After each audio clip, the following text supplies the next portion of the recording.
From ReminderMedia, this is Stay Paid, a sales and marketing podcast on a mission to help you close more deals and retain more business. Hosted by the VP of Marketing, Josh Stake, and ReminderMedia's president, Luke Akery. So get ready to hear the golden nuggets that will allow you to live a life of freedom tomorrow, but only if you take action today.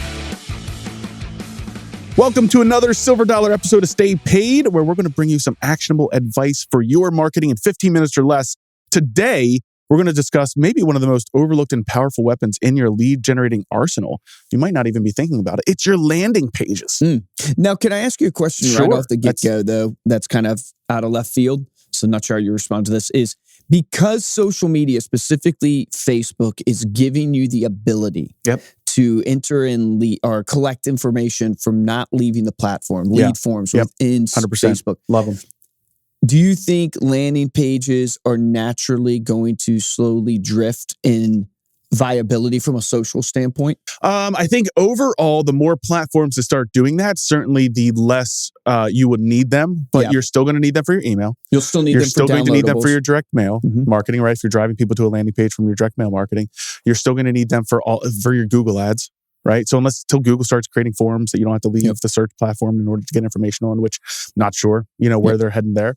But other than that, like Facebook, I definitely would not put all of my eggs and rely on Facebook 100%. For my lead generation. You need other ways, and that's where your landing pages really come into play. The idea of a landing page, we're going to go over 5 mistakes that you are making on your landing page that are costing you leads. The first one really is this idea that the idea of a landing page is different than your homepage or your website. Right. A landing page, and the mantra that we always use is one page equals one purpose, meaning your biggest mistake, you've got too many calls to action on your landing page. You're asking people to do too many things. And maybe even you have your navigation. We made this mistake years ago. Our landing pages and our Facebook ads used to drive people to a lead form, right, on a landing page. But then we had our navigation on the page. Well, what are visitors naturally going to do? Oh, I didn't know they also had a blog. Or, oh, I didn't know they also had this thing. I want to go check that out first. And then boom, you've completely lost the purpose of that page, which is to get them in and get them to opt in to whatever you want them to do, whatever that call to action is. Maybe it's downloading an item of value.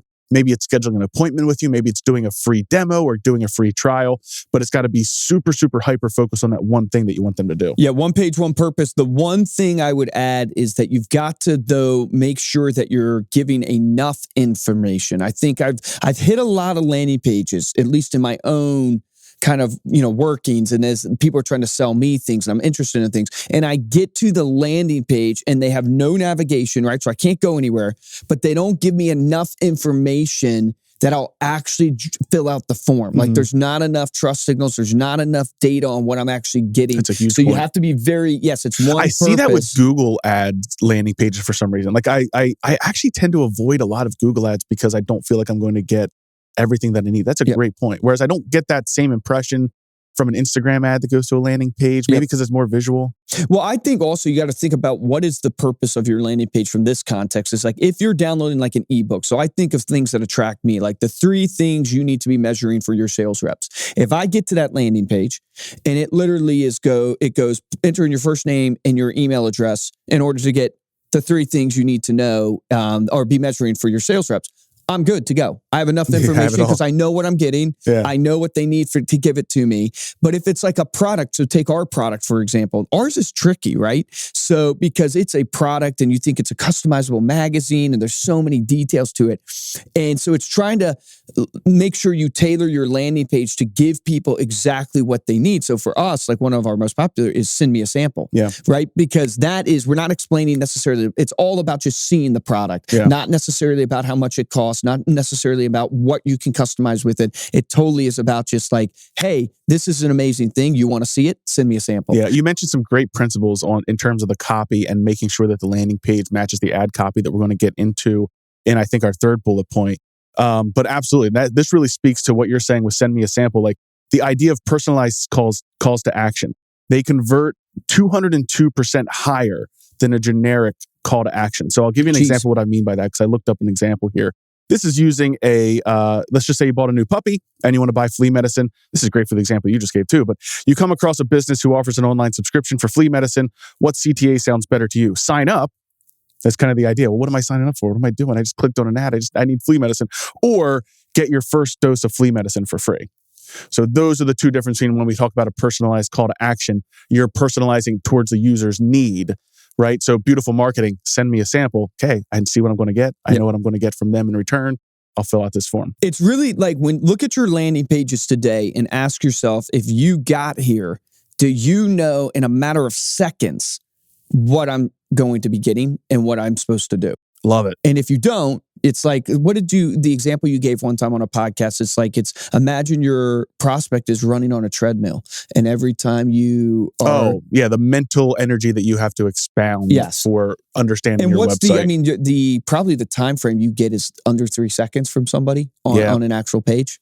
Yeah, I mean, I've seen, and this is a great segue, but it brings us into the idea that the second mistake you're making is that your design is bad. And that's exactly what you're talking about right now. I've seen stats all over the place. The one that I have here says that you have 8 seconds to leave an impression and tell visitors what they'll get out of your website and company. But once your page loads, users will form an opinion in half a second.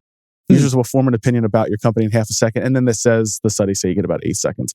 But the importance of design, this is where design comes into play. 94% of people cited web design as the reason they mistrusted or rejected a website. So really focusing on the design, and the design is all encompassing. It has to look good. It has to be good imagery. It has to be designed nice, but it also has to be designed in a manner that leads people through your page, through your value proposition. And we'll go into a little bit of like the anatomy of a landing page. Don't over design either. Like I jumped, this is my personal opinion, so take it or leave it, but I jumped to a lot of pages where it's like the graphics are loading or the things are, like, it's so distracting. And in a way you're just like, I don't even know what I'm getting here. And this is why you see a lot of the marketers out there, the ClickFunnels of the world, right? Their pages, from an actual like art standpoint of design, aren't the prettiest designs. Yeah, don't misunderstand when I say they're design. They're very practical. They're pragmatic. Right. I mean, it's unintentioned. Yes. Right. So you want intentional design. If you're designing a long form sales page, or you're designing like a ClickFunnels style page, a designer would not look at that page and say, that's beautiful design. But the point is, it is purposefully designed to move you through their funnel, move you down their page, keep you hooked throughout until they get you to do the one thing. If you've ever been to a ClickFunnels site, you can actually tell because the little icon is in their browser icon. But you'll see every couple of sentences, there's a button with the call to action. Then there's a video. Then there's a button with the call to action. Then there's copy. Then there's a video. Then there's testimonials. Then there's a button. And what they're trying to do, and this is a great exercise for you to go through, is they're trying to walk through the sales process in the mind of that client, the context of that person and they're in, and going, if I come here and I've come in the context of trying to download this thing, what am I thinking right now? And what else would I want to see? And this gets into like with your design, showing social proof, showing things like, I'm a huge fan and advocate of like, look, when you're looking to purchase something, when you're looking to download something, the first thing that you start feeling is, can I trust this? Is this real? Yeah. And so you immediately need to showcase things, I think, to people of trust to take away that naturalness. Now, everybody in your industry, you know specifically the objections that people tend to have or feel, and you've got to try to intentionally combat that in the funnel process. Yeah, so that kind of brings us into the anatomy of a landing page when thinking about design. Now, this is not 100%, works every time, will work in every platform. You want to be able to test, but a basic anatomy that's going to give you good success on your landing pages is, number one, what you want to see above the fold. So above the fold means before people scroll. This is included on mobile also. So you want to make sure that when you're designing for mobile, but you want a headline that matches what was clicked. So whether it's your email, it's your direct mail piece that's going out, or it's a Facebook ad, you want to be able to have a headline that matches what it clicked. That idea of the 3 things to superpower a sales team, or whatever example you gave. If that is what you're bringing people into the ad, that headline better be, say that. Here's the 3 things to superpower your sales team. Then you want a subhead that just simply supports that, maybe explains a little bit more. You want your hero shot, or which is your image or your video right there. You want your form or your call to action, and then you want your social proof. That should all be above the fold. So the social proof that Luke was talking about, this can be client logos, right? If you work with clients, it could be your client testimonials. It could be if you've got 5-star reviews on Facebook or Google, include there. All of those are going to be trust signals. If you have accreditations or designations in your industry, these could all be trust signals where people aren't going to spend a lot of time on them, but they're going to see them. They're going to be like, oh, this person was featured in Founder. I'm going to pay a little bit more attention to what they're saying. And above the fold just means when you get to that site that the person doesn't have to scroll at all. Yeah. It's exactly what they see and it loads on their screen. As you're scrolling down the page, then you want to continue including things like a reinforcement statement. So this is really going back and reinforcing what that headline is all about and making sure that all of that is about the reader, not about your company. Then list out your benefits and features. So I've seen this so many times on landing pages that mistakes people make. They lead with the features or they lead with the benefits as opposed to leading with what the value proposition for the person coming to your page. And then you can include a closing argument and finally that CTA, again, that call to action. That call to action should be a nice big button that lets people know exactly what they're going to get whenever they click on it. Well, and then it's like the, I think Google does this really well with their surveys and their different forms and stuff, but making sure your forms are not too overwhelming. Like when you actually... Dude, you're reading my mind. Yeah, when you actually click that button, like if I have to enter in a lot of information, I'm out. Make it super simple. Try to make it autofill if you can on certain things, that type of idea. Well, yeah, let's jump to number 4 then. The fourth mistake, now the third mistake you're making, is your forms are too complicated. Well, I figured it's a design thing. It flows. The stats back you up. The stats back you up from the standpoint of HubSpot has a study that says reducing the number of fields from 4 fields to 3 fields brings a 50% improvement in form completion. That's freaking nuts. Yeah. So, meaning like, what are you more apt to give? Phone number or email? Me? Yeah. I guess email. Yeah, although I'm I don't more really apt to give care. email. I guess email. Yeah, email. Do you find it weird when you don't have last name, when it's just first name? Do I find it strange? Yeah. No. Okay. So because I don't like I go just name. Yeah. Versus first name, last name, just name. Like Luke gotcha. Just full name. Yeah, versus first name, last name. Any little things like that. It's like, make it so someone could go, but it depends where you're at and what you're trying to collect. If you have to collect their last name. That's what I'm saying. Like, do you know what I mean? Really has to be. You just want to. What can you find out from it? Like for us, if we get someone's email, we can a lot of times find them. Yeah. Based upon the address of their email and putting it in Google and stuff like that. Yeah, but I mean, the idea there is only get what you need, right? Yeah. So if you have to have 5 pieces of information, that's okay. You can use 5 pieces of information. I would highly encourage you, though, to test. Try and see if you can get 3 pieces of information, then send them an email to try and get that 4th or 5th piece of information, or have them do a multi-step form to test that out. I don't recommend starting off with a multi-step form at all.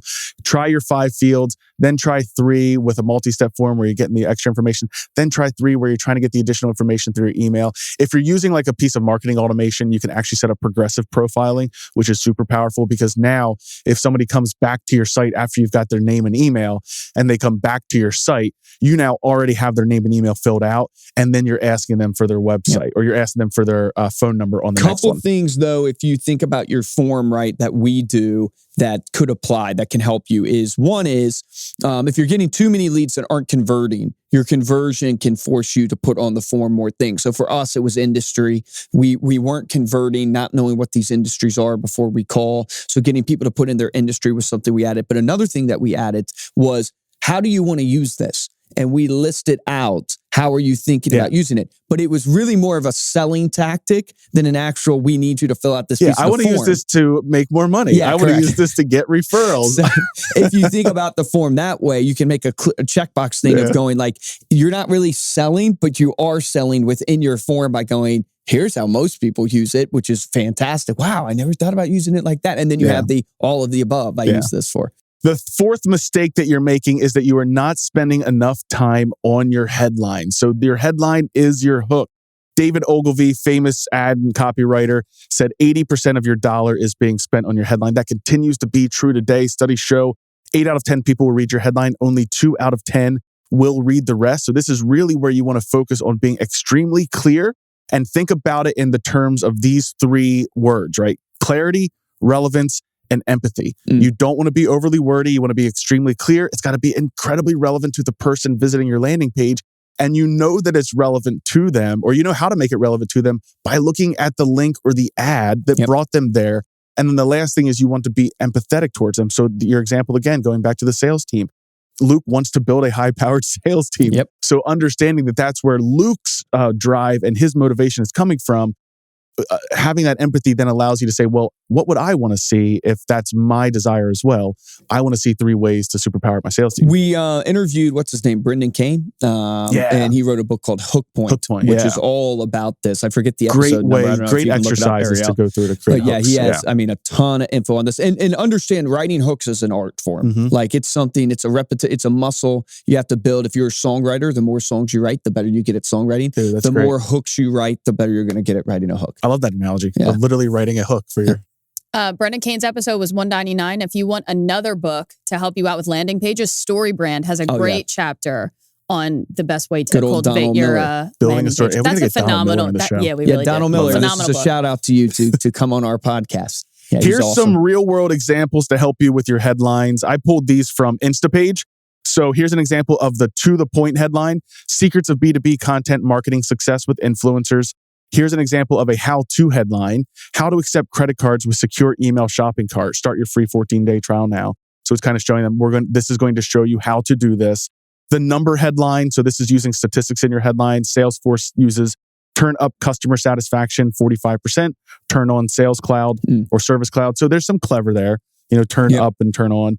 And then the action headline: Improve your SEO with Moz Pro. So it's kind of giving them that instant grow your sales team. Yeah, this is what's going to happen. Here's what you're going to actually accomplish with this. The key is truly like, who are you trying to reach? What's the pain point that they feel? Who was it it was Dan Allison that said, if you can explain the pain point? Who was the person that said, if you can explain the customer's pain point better than they can, they will buy from you? I remember, but I don't remember. I can't remember if it was Dan Allison. I think it was, but who knows? You get credit. We've used that example so many times, and I always remember who said it. But it's a great one because it truly is that. It's like, what Brendan Kane. Was it Brendan Kane? Yeah, it was Brendan Kane said it. Yeah, well, there you go. So I gave credit to Dan Allison. So, but if you can do that, like if you can understand the pain point that your consumer's in, that your prospect's in, and you can write that to them, then they will immediately trust you. Be interested. Yeah, because they'll believe that you have the answers. Like the problem that marketers face or businesses face, like we do, is we try to service so many people. We work in over 140 different industries, and there's subtleties. Is that a word? Subtleties. Yes. And thank you for Josh. He's helping me with my dictionary. You always put the P in there. I don't know why. But if you, like for us, it's like we have so many industries that we're trying to kind of tailor to, and that can mess you up in your marketing because you're trying to hit everybody's pain point, but you got to really hone in and focus in. Yeah. Finding your ideal client. We have some episodes on finding your ideal client as well. Right for that ideal client, you know? You can also, if you are hitting on multiple different, let's say you just have 10 different personas that you work with. Well, your ad is going to be directed towards one persona. Make sure that the copy on the landing page matches that persona's need, or your email should be segmented by that. So you can still control the flow of the traffic. Industries is a great example. We try our best to make sure that our real estate prospects only see the real estate landing pages. Now, it doesn't always work. It doesn't always work. But for the most part, we're segmenting that way. And then the final mistake that you're making with your landing pages is you are not tracking your results. You're spending money, you're sending emails, you're running Facebook ads, and you're not actually looking at the actual ROI or the results from that. And I don't just mean overall. Obviously, there's an overall, hey, if I'm getting sales from this, I feel like I know that it's working well. But can it be working as good as it could be? This is really where we saw a big boost in our own online conversion rates and in our win percentages when we started looking at all of the conversion points along the way. So don't just obviously look at the sales that are coming from a particular landing page, but make sure you're also looking at the conversion rates on your landing page. How many people, so it's total visitors divided by the total number of form submissions that you got from that landing page, will give you your landing page conversion rate. 10 to 20% I've seen tends to be a good range. If you're 20%, you're doing really, really good. Our best landing pages, just by tweaking some copy, tweaking the button, tweaking the language in the button, we've gotten as high as 30%. So remember, that's real dollars you're spending to get people, whether it's email's still costing you money. You're spending real dollars to get people to that landing page.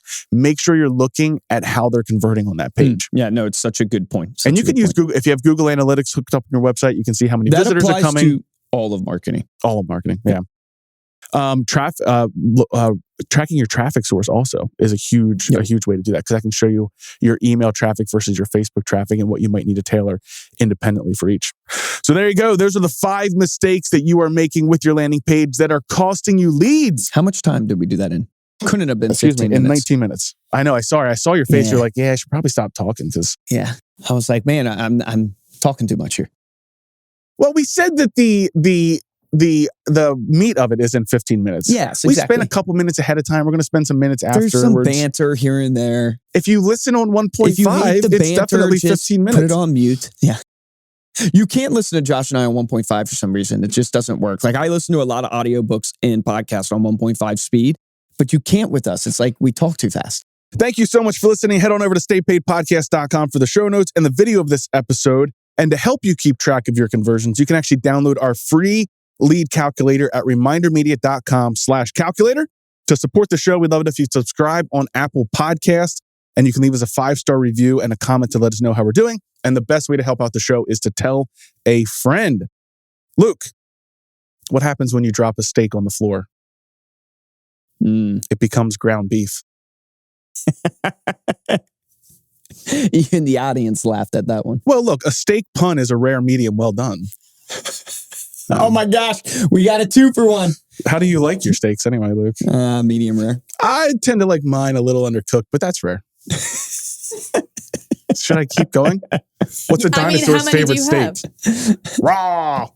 Yeah, that one's bad. I should have stopped where you were at. You should stop where you were at. If you want to get a hold of me or Luke, you can email us at podcast@remindermedia.com. And of course, you can follow us on Instagram for all of the shenanigans. We are at Stay Paid Podcast. For this episode of Stay Paid, I'm Joshua Stike. Guys, I'm Luke Acree. 2 action items for you. One is, I think what can really help your landing pages convert is if you think of where the people are coming from and make sure that your call to action matches what they get on that landing page. So if it's a Facebook ad, whatever you're presenting there in the Facebook ad, when they hit that landing page, it's represented right there for them. So they're getting instant gratification of what they actually asked for. Same, look at your emails. You're driving people to landing pages. What is your landing page saying that is actually in correlation with that email? The second thing that I think is very quick that you can do, and you can do this on your website too, go look at all your forms. Look at your forms. And I mean, you heard Josh say like reducing from 4 fields to 3 fields. What was it? Like 50%? 50% increase. Yeah, 50% increase, right, in conversion. So look at your forms and ask yourself, do I need to have this information for what I want to accomplish after collecting this lead? And try to get as little fields as you can on that form because the barrier to entry is so much less for your prospect. Remember this, the difference between a top producer and a mediocre producer in every single industry is top producers, and talk producers. Take action. Take action on that today.